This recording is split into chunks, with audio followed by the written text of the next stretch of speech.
Hello guys, so lantawan na po ko ninyo karon nga manghilo ko sa amo ang kwarto nga grabe kagubot. Kabalo mo kung napa ni baba ning balaya ni reklamo na ni. Kay kung pinajiyo pa kung pasil pa ni among balay kada adlaw siguro lahi-lahi og porma Ginoo ko. Pero wala siya mabuhat kundi mutabang na lang jud siya sa kuha og hinlo din ha. Kana nga oras is nagpanday siya sa amo ang katring nga among ipuli din ha kay nahugmak na magud nga ana oy.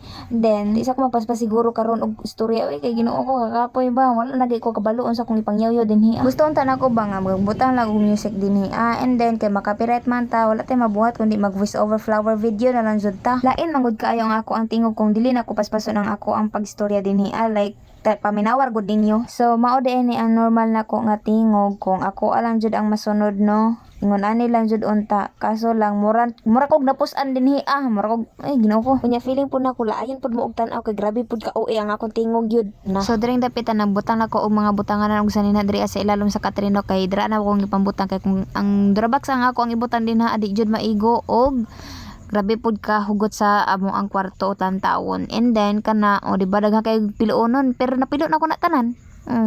Gubot ka ayong kusina. Unya kay pahumanay naman ning videohan malipay na ko. Sunod na pud ang kusina guys. Pero nahuman ako og limpyo ang kusina guys ha. Wala lang jud na videohan kay kapoy uy. Pero magunahon pa ko ang sa akong buhaton sa kusina kay sa karon ganahan pa ko sa ayang porma. Ay humana di Bye.